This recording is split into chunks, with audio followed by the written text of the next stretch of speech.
Assalamualaikum warahmatullahi wabarakatuh. Perkenalkan, nama saya Nabila Syahrani Aulia. Saya dari kelas 3A2 Manajemen. Di sini saya akan menjelaskan tentang COVID-19 di Indonesia.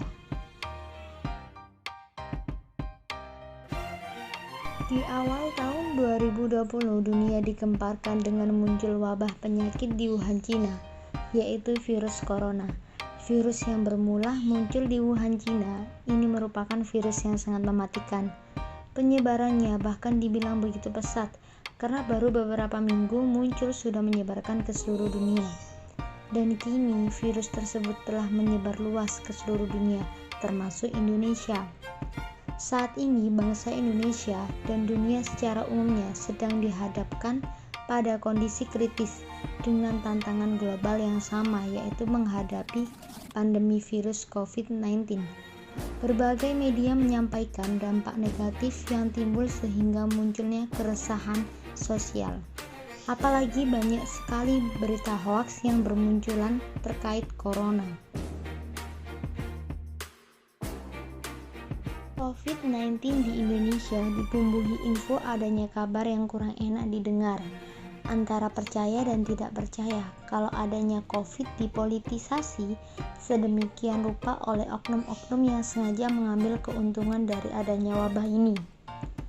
Sebenarnya COVID tidaklah terlalu membahayakan, namun pada akhirnya COVID juga menjadi pembunuh yang paling terbesar di Indonesia saat ini.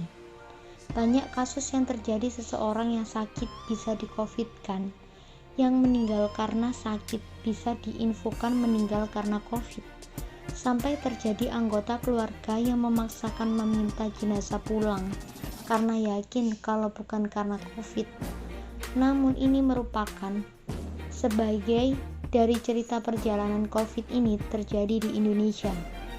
Yang menyedihkan juga banyak tenaga medis, pejabat-pejabat, dan bahkan tokoh-tokoh ternama terjangkit COVID-19.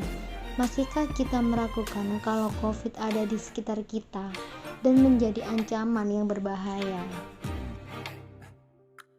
Adanya COVID menjadikan kita tidak bisa beraktivitas normal seperti biasanya. Namun kita harus juga menyadari kalau kondisi saat ini tidak akan bisa seperti kondisi sebelum COVID. Saat ini kita berada di kondisi new normal, di mana kita harus terus memperhatikan protokol kesehatan dimanapun kita berada. Ingat 3M, yakni 1. Memakai masker, 2. Menjaga jarak aman, 3. Mencuci tangan sesering mungkin. 3M menjadi suatu kebiasaan baru yang harus kita jaga dalam kehidupan di era new normal ini.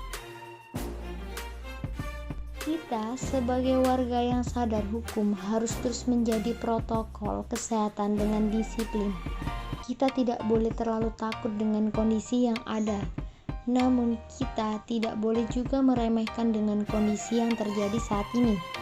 Sebagai umum beragama, kita harus yakin benar bahwa semua terjadi hanya dengan kehendak ilahi.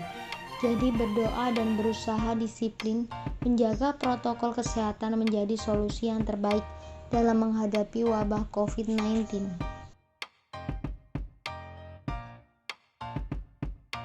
Demi menyelamatkan hidup warga dan menjaga agar negara tetap berdaya menjalankan fungsinya, kebijakan new normal menjadi pilihannya.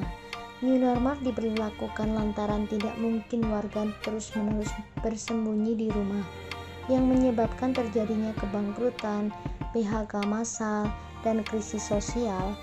Namun, new normal dilakukan dengan kesadaran penuh bahwa wabah COVID-19 masih ada di sekitar kita, karena aktivitas ekonomi dan publik pun diperbolehkan dengan syarat tetap menggunakan protokol kesehatan yang ditetapkan secara lebih ketat dan disiplin.